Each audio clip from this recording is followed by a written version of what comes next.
যৌবনকালে যে আপনি ইবাদত করেন, ধরেন আপনি 10 বছর বয়স থেকে আপনি নামাজ পড়া শুরু করেছেন, 40-এর পরে আপনি বার্ধক্য হয়ে গেছেন। যৌবনকালে আপনি ওযু সুন্দর করে করেছেন, ওযুর মধ্যে কোনো ত্রুটি বিচ্যুতি নাই। ওযুর সুন্নত, ওযুর ফরজ, ওযুর সুন্নত তরিকা অনুযায়ী, নবীর তরিকা অনুযায়ী আপনি সুন্দর করে ওযু করতে জানেন। ঠান্ডা পানি, মাঘ মাসের পানিও আপনার কোনো সমস্যা হয় না, কারণ আপনার যৌবনকাল চলতেছে। যখন আপনি বৃদ্ধ হয়ে গেলেন, বার্ধক্যকালে চলে গেলেন, তখন আপনার ঠান্ডা সমস্যা হয়, ঠান্ডা পানিতে আপনি ভয় পান। ওযু করতে গেলে আপনার একটু পানির সমস্যা, ঠিক মতো ওযুর সময় পানিটা আপনি দিতে পারেন নাই। মাঘ মাসের বরফের মতো পানি, শীতল পানি, আপনি শীতল পানিটা দিতে যাইয়া দেখা গেল ওযুর মধ্যে একটু ত্রুটি হয়ে গেল, সামান্য পশমের গোড়া ভিজে নাই, কিন্তু আপনি জানেন না। আপনি কিন্তু এখানে একটা দোষ ধরা পড়েছে, আপনার পশমের গোড়ায় ভিজে না, কারণ ওই যে ঠান্ডা পানি আপনি তাড়াহুড়া করে দিয়েছেন। যৌবনকালে আপনি যেভাবে মেসেজ করে করে ভালো করে ডলে ডলে আপনি ওযু করছেন, বৃদ্ধকালে এটা আপনি আর পারেন না। এখন ওযুর মধ্যে সমস্যা হয়েছে। এখন ওযু করলে তো ওযুর সওয়াব দেওয়া হয়। ফেরেশতারা আল্লাহর কাছে প্রশ্ন করে, রব্বে কারীম, আপনার এই বৃদ্ধ বান্দা ওযু করতে যেয়ে ডিস্টার্ব করে ফেলেছে, অথচ সে জানে না। এখন কি করব? ওযুর মধ্যে ত্রুটি ধরা পড়েছে, এখন ওযুর সওয়াব তার আমলনামায় লিখব কিনা? আমার আল্লাহ ফেরেশতাকে বলবে, ফেরেশতা রে, আমার এই বান্দা যৌবনকালের আমলের দিকে তাকাও, দেখো আমার বান্দা যৌবনকালের 30 বছর আমলের মধ্যে ওযু ঠিক মতো করছে কিনা। ফেরেশতারা বললেন, রব্বে কারীম, আপনার এই বান্দা 10 বছর বয়স পর্যন্ত শুরু থেকে ভালো করে ওযু করে নামাজ পড়তো। তো আমার আল্লাহ বলবেন, আমার বান্দা যত যৌবনকালটা ঠিক মতো ইবাদতের কাজে লাগাইছে, ওযু করার মধ্যে সুন্দর করে ওযু করেছে, ওযু করার জন্য, তাহলে আমার বান্দার এই যৌবনকালের ইবাদতের হিসাব অনুযায়ী বৃদ্ধ বয়সে ওযুর হিসাবের সওয়াব এক সমান দিয়া দাও।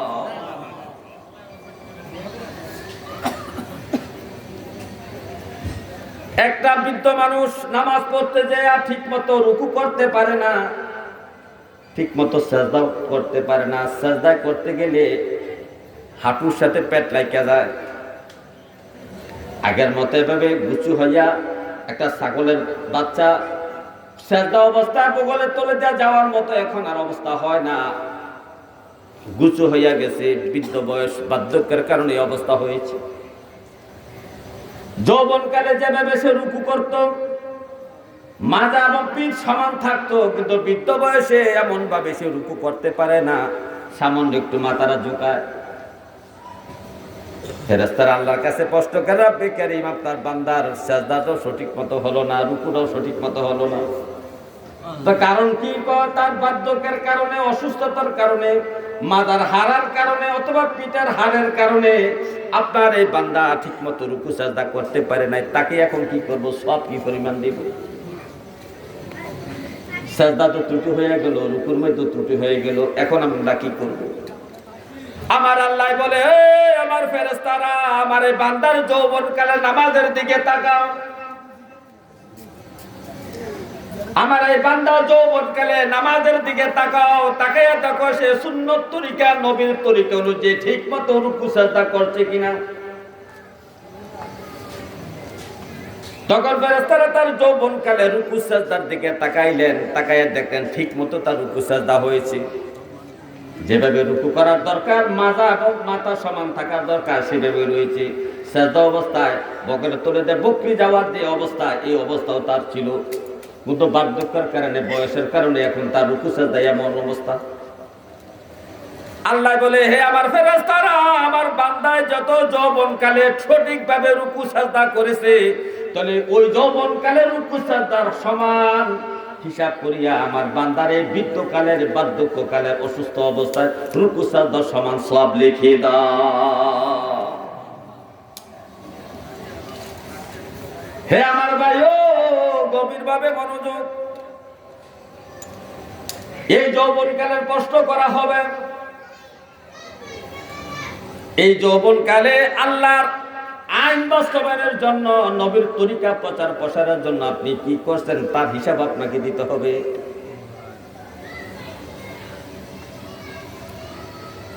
আল্লাহ আইন করেছে মদ খাওয়া হারাম। নবীজি মসজিদে নববীতে ঘোষণা দিয়েছেন মদ হারাম।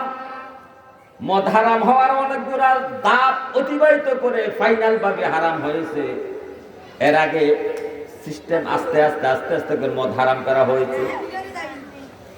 যখন ফাইনাল ভাবে রায় হয়ে গেল মদ খাওয়া হারাম, তখন মদিনার যুবক সাহাবারা এই মদকে হারাম করার জন্য, মানুষ মদ থেকে দূরে থাকার জন্য সবচেয়ে বেশি শ্রম দিয়েছেন, পরিশ্রম করেছেন। যাকাত আদায়ের জন্য যখন আল্লাহ আয়াত নাযিল করলেন যাকাত ফরজ, যাদের নিসাব পরিমাণ সম্পদ থাকবে তারা যাকাত দিতে হবে। এই যাকাতের সম্পদ গরিব মিসকিনের হক, এই হকটা আদায় করা ফরজ। তখন এই আল্লাহর আইনটা বাস্তবায়নের জন্য সবচেয়ে বেশি পরিশ্রম করেছেন যুবক সাহাবারা। বুদ্ধি পরামর্শ দিয়েছেন বয়স্ক সাহাবারা, কিন্তু কাজটা বাস্তবায়ন করেছেন, আল্লাহর আইন প্রতিষ্ঠা করেছেন যুবক সাহাবারা। এই যৌবনকালের অনেক দাম, এই যৌবনকালের অনেক দাম। এই যৌবন সম্পর্কে আপনাকে 2 নম্বর প্রশ্ন করবে, হে আমার বান্দারা, তোমার এই 10 থেকে 40 পর্যন্ত 30 বছরের যৌবনকালের হিসাব দাও। এই যৌবনকালটা তুমি কি কাজে নিয়োজিত রেখেছিলা? 3 নম্বর প্রশ্ন হলো, নবীজি বলেন ওয়া আন মালিহি মিন আইনা ইকতাসাবাহু। 3 নম্বর প্রশ্ন, স্বয়ং আল্লাহ প্রশ্ন করতেছেন বান্দাকে, স্বয়ং আল্লাহ প্রশ্ন করতেছেন বান্দাকে, বান্দা তোমার এই ধন সম্পদ কিভাবে অর্জন করেছো হিসাব দাও। এই যে তুমি বিল্ডিং করলা 2 তলা, চান্দেনা বাজারে ব্যবসা প্রতিষ্ঠান করলা, ব্যবসা দাঁড় করাইলা, জায়গা কিনলা, বিল্ডিং করলা, ফিশারি করলা, জমি কিনলা, মার্কেট করলা, কোটি কোটি টাকা তোমার সম্পদ অর্জন করেছো। এই সম্পদ কিভাবে অর্জন করেছো বান্দা, হিসাব দাও।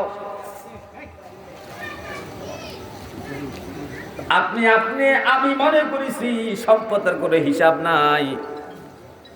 যে যত পারে সম্পদ অর্জন করো, সম্পদের মনে হিসাব নাই। আর এই বাংলাদেশের সরকারও তো সম্পদের হিসাব নেওয়া শুরু করেছে, কে কত সম্পদের মালিক, কে কতটুকু ট্যাক্স দেওয়া দরকার। সম্পদ অনুযায়ী আপনাকে ট্যাক্স দিতে হবে, সম্পদ অনুযায়ী সরকারকে খাজনা দিতে হবে। দুনিয়ার সরকার যদি আপনার এই সম্পদের হিসাব নেয়, তাহলে আল্লাহ কেন আপনার হিসাব নেবে না?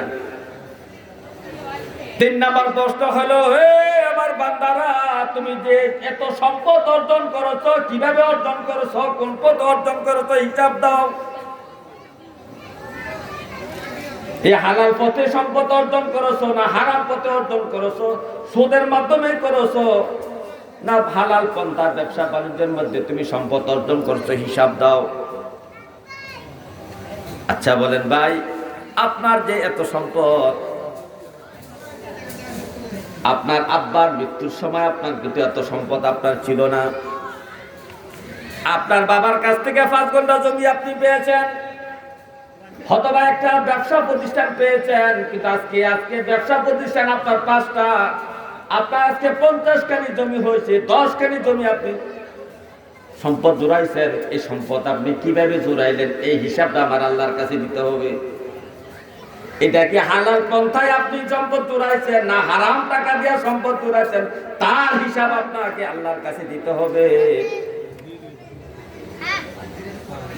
আজকে যারা আমরা সম্পদওয়ালা, আমাদের চিন্তা ভাবনা করা দরকার। আজকে সম্পদের জন্য আমরা হয়রান পেরেশান।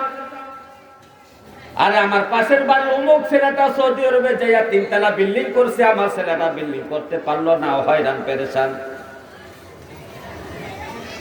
এরকম চিন্তা ভাবনা করতে করতে আপনি আল্লাহর প্রতি আপনি নাকশ প্রকাশ করেন যে আল্লাহ আমার প্রতি একটু তাকায় না, আল্লাহ আমারে দেখে না, অমুককে এত সম্পদ দিতেছে, অথচ আমি কষ্ট পাইতেছি সম্পদের জন্য। টাকার অভাবে আমার চিকিৎসা হচ্ছে না, টাকার অভাবে মেয়েটাকে লেখাপড়া করাইতে পারি না, ছেলেটাকে লেখাপড়া করাইতে পারি না, টাকার অভাবে আমি সমাজের মধ্যে সুন্দর করে বাস্তবায়ন করতে পারছি না, সমাজের মধ্যে চলাফেরা করতে পারছি না। এরকম টেনশন করতে করতে আল্লাহর প্রতি আপনার নাকশ চলে আসছে, আল্লাহর প্রতি আপনার অনাস্থা চলে আসে। আপনি সম্পদের জন্য পাগল, অথচ আপনি জানেন না নবী বলছেন, রে আমার উম্মত, হাসর মাঠে সর্বপ্রথম আমি নবী জান্নাতে যাব, আমার আগে কোন নবী জান্নাতে যাবে না, কোন নবীর উম্মত জান্নাতে যাবে না। আর আমি যখন জান্নাতে যাব তখন আমার পিছনে যে বাহিনীটা থাকবে, এই বাহিনীটা হলো জগতের মধ্যে সবচেয়ে বেশি গরিব উম্মত যারা ছিলেন, সেই উম্মত আমার পেছনে পেছনে জান্নাতে যাবে। নবীর সাথে যারা সর্বপ্রথম জান্নাতে প্রবেশ করবে, নবীর গরিব উম্মত গুলা নবীর পেছনে পেছনে জান্নাতে যাবে। আজকে আপনার আমার সম্পদ নাই বলে আমরা হাই হুতাশ করি। সাহাবায়ে কেরামের সম্পদ বাড়লে সাহাবায়ে কেরামরা হাই হুতাশ করতেন। আল্লাহর নবীর এক সাহাবীর বাগানের মধ্যে খেজুর হইতো ধরেন 50 মণ। নবীর ইন্তেকালের পরে ওই খেজুর বাগানের মধ্যে তার খেজুর উৎপাদন হয়েছে 100 মণ, 50 মণ খেজুর বেড়ে গিয়েছে। সাহাবী নবীর কথা স্মরণ হয়েছে, নবীজি বলছে, আল্লাহর কিছু বান্দা দুনিয়াতে ভালো ভালো কাজ করবে, এই ভালো কাজের বিনিময়ে আল্লাহ তাকে দুনিয়ায় দিয়ে দিবে, হাসরে তার কোনো প্রতিদান থাকবে না, অর্থাৎ সে ব্যক্তিরা জাহান্নামে যাবে। এই জাহান্নামে যাওয়ার কারণে সে যে দুনিয়াতে ভালো কাজ করছে, ভালো কাজের প্রতিদান হিসাবে তাকে দুনিয়ার সম্পদ বৃদ্ধি করে দেওয়া হবে। এই কথাটা সাহাবীর স্মরণ হওয়ার কারণে আফসোস করতেছে, হাই হুতাশ করতেছে, হায় রে, না জানা আমার পরকালটা ধ্বংস হয়ে গিয়েছে, দুনিয়া আল্লাহ আমাকে দুনিয়া আল্লাহ দিয়ে দিয়েছে। বিবির কাছে যে কান্নাকাটি করতেছেন, বিবি বলতেছে, স্বামী গো আপনি কেন কান্নাকাটি করেন? কেননা আমি নবীর মুখে শুনেছি, নবীর জবানে শুনেছি, আল্লাহ যাকে ভালোবাসে দুনিয়াতে তাকে কষ্ট রাখে, তাকে অভাব অনটনে রাখে, তাকে অসুখ বিসুখ দিয়ে তাকে কষ্ট দেয়। আর আল্লাহ যাকে পরকালে ধ্বংস করে দিবেন, জাহান্নাম দিয়ে দিবেন, ওই সমস্ত বান্দাকে আল্লাহ দুনিয়ার ধন সম্পদ বৃদ্ধি করে দিবেন, সুখ আর সুখ, শান্তি আর শান্তি। কিন্তু আমার নবী থাকা অবস্থায় আমার খেজুর বাগানে 50 মণ খেজুর হইতো, কিন্তু নবীর ইন্তেকালের পরে আমার বাগানে 100 মণ খেজুর হয়েছে। না জানি আল্লাহ আমায় আখিরাতের পরিবর্তে দুনিয়া দিয়ে দিয়েছে। কেমন স্ত্রী দেখেন, স্ত্রী বলতেছে, স্বামী গো আপনি টেনশন করবেন না, আল্লাহ আপনাকে পরীক্ষা করতেছে, আপনার 50 মণের খেজুর বাগানে 100 মণ খেজুর দিয়ে আল্লাহ আপনাকে পরীক্ষা করতেছে। স্বামী গো আপনি একটা কাজ করেন, যে 50 মণ খেজুর বেশি হয়েছে, ওই 50 মণ খেজুর আপনি এই মুহূর্তে সব মিসকিনদেরকে দান করে দেন। সাহাবীদের সম্পদ বাড়লে সাহাবারা কান্নাকাটি করতেন, হাই হুতাশ করতেন। তারাও মুমিন ছিলেন, আর আমরাও মুসলমান, আমরাও মুমিন। আমরা 24টা ঘন্টায় শুধু আফসোস থাকে, অমুকের ছেলে 5 তলা বিল্ডিং করছে, অমুকের ছেলে সৌদি আরবে 1 লক্ষ টাকা বেতন পায়, অমুকের ছেলে সিঙ্গাপুরে 2 লাখ টাকা বেতন পায়। শুধু আপনি সম্পদের জন্য আফসোস করলেন, একটি বড় আপনি ভাবলেন না যে হাসর মাঠে নবীর সাথে, নবীর পেছনে আপনি সবার আগে জান্নাতে যাবেন। নবীর পেছনে সবার আগে জান্নাতে যাওয়ার একমাত্র হকদার হলো দুনিয়ার গরিব মুসলমান, গরিব মুসলমান।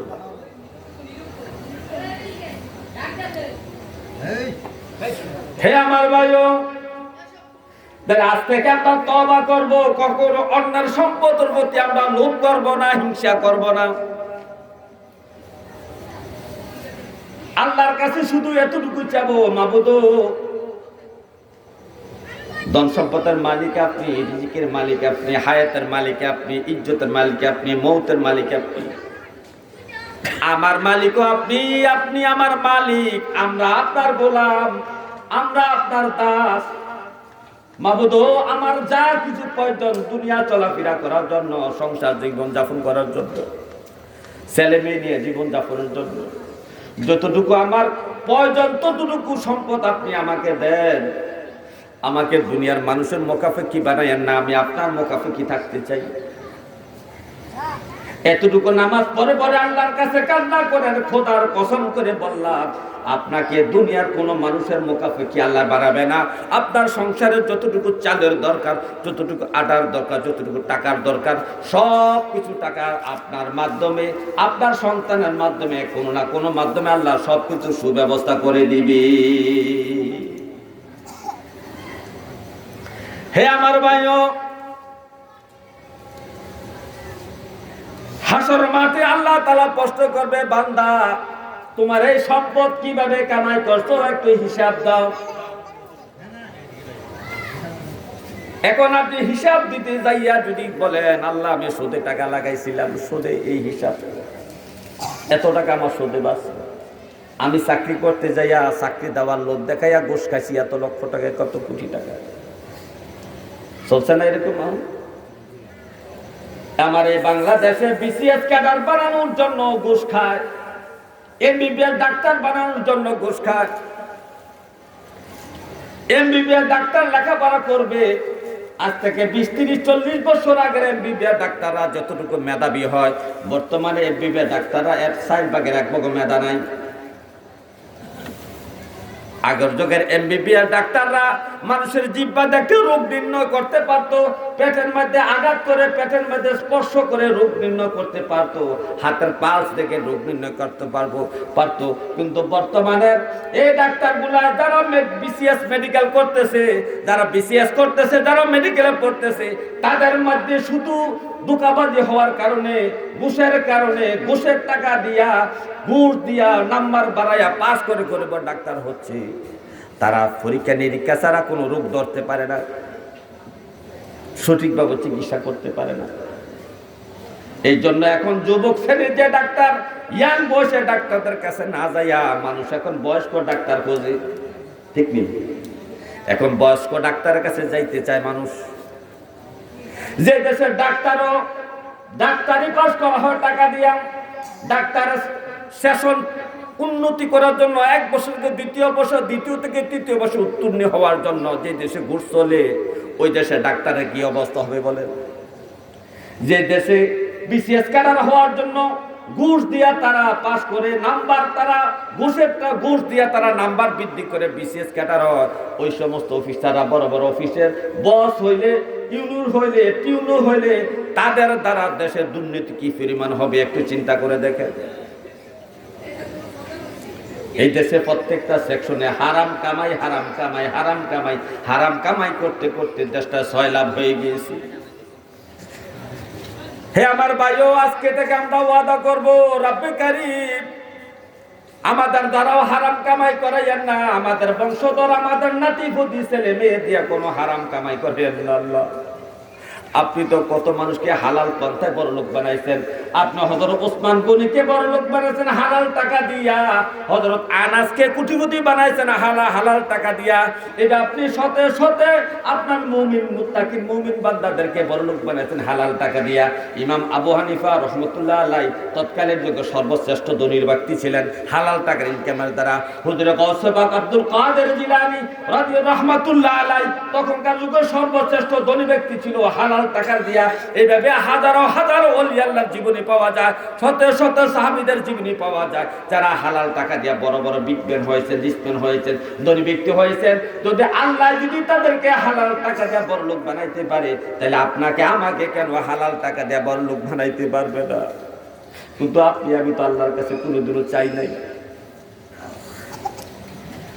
তাহলে চিন্তা করতে হবে, আপনি যে কামাই রুজি করেন আজকে সংসার চালানোর জন্য, ছেলে মেয়ে বৌজি বিবি বাল বাচ্চা আত্মীয় স্বজন মা বাপ লালন পালন করার জন্য যে কামাই করতেছেন, কামাইটাকে হালাল পন্থায় করতেছেন না হারাম পন্থায় করতেছেন, জবাব দিতে হবে আল্লাহর কাছে। দরের হাদিস কিতাবের মধ্যে উল্লেখ আছে, স্বামী বিরুদ্ধে স্ত্রী মামলা করবে, কি মামলা করবে? রব্বে কারীম আমাকে তিন কথার দ্বারা, তিনটা বাক্যের দ্বারা আমাকে হালাল করে নিয়েছে, বিবাহ বন্ধনে আবদ্ধ করেছে। তার উপর দায়িত্ব ছিল আমাকে হালাল কামাই রুজি করে আমাকে লালন পালন করা। কিন্তু আমার স্বামী সারাটা জীবন অবৈধ টাকা কামাই করে বড় লোক হয়েছে, আমাকে খাওয়াইছে। এই যেতে অবৈধ টাকা আমাকে খাওয়াইছে, অবৈধ হারাম টাকা, তো রিজিকও হারাম। হারাম টাকা দিয়ে যে চাল কিনবে সেই চালও হারাম, হারাম টাকা দিয়ে যে মাছ কিনবেন সেই মাছটাও হারাম। এই যে আমাকে হারাম খাবারটা খাওয়াইলো আমার স্বামী, আমি তোমার কাছে বিচার চাই, আমার স্বামীর তুমি বিচার করো। আবার কিছু কিছু স্বামী স্ত্রীর কাছে দৌড়াবে, সন্তানের কাছে দৌড়াবে, সন্তান রে আমার জন্য আল্লাহর কাছে একটু সুপারিশ করো, আমি কত কষ্ট করে তোদেরকে দুনিয়াতে লালন পালন করছি। এই যে আমি হারাম ভাবে কামাই করেছি, ধোঁকা দিয়া মানুষকে সম্পদ অর্জন করেছি, ব্যবসা করতে যে ধোঁকা দিয়েছি, কৃষিকাজ করতে যে ধোঁকা দিয়েছি, সমাজে চলাফেরার নেতৃত্ব দিতে যে মানুষকে ধোঁকা দিয়েছি, এই ধোঁকা দিয়া তোদেরকে খাওয়াইছি, তোমাদেরকে লালন পালন করেছি, আল্লাহর কাছে একটু সুপারিশ করো। সন্তান বলে, আমার বাবা আপনি আমাদের জীবনটা ধ্বংস করে দিয়েছেন, হারাম খাবার খাওয়াইয়া আমাদের ইবাদত গুলা ধ্বংস করে দিয়েছেন, আমাদের আজকে হাসরের মাঠে আমাদের উপায় নাই। আপনাকে কে বলছে হারাম টাকা কামাই করে আমাদেরকে বড় লোক বানানোর জন্য? আমরা কি কোনোদিন আপনাকে বলছিলাম সুদের টাকা লাগাইয়া বিজনেস করেন, সুদের টাকা লাগাইয়া ব্যবসা বাণিজ্য বাড়াইয়া দেন? এই কথা তো আমরা কোনোদিন আপনাকে বলি নাই। বাবা আপনি কেন এই অন্যায়টা করলেন? তার জন্য আপনি দায়ী, বরঞ্চ আল্লাহর কাছে বিচার চেয়ে রব্বে কারীম আমরা এ থেকে আমরা নিরাপদ চাই, বাবার পাপের জন্য আমরা আপনার কাছে নিরাপদ চাই। সুতরাং আমার বাবার বিচার করো, কেন সে হারাম টাকা কামাই করে আমাদেরকে খাওয়াইলো। এমনও বিচার সন্তান আল্লাহর কাছে চাবে হাসর। যে সন্তানের জন্য আপনি এত কিছু করলেন, যে বিবির জন্য আপনি এত কিছু করলেন, সেই বিবিও আপনার বিপক্ষে সাক্ষী দিবে। হে আমার ভাইও, 3 নম্বর প্রশ্ন হলো কিভাবে সম্পদ কামাই করছেন হিসাব দিতে হবে। 4 নম্বর প্রশ্ন হলো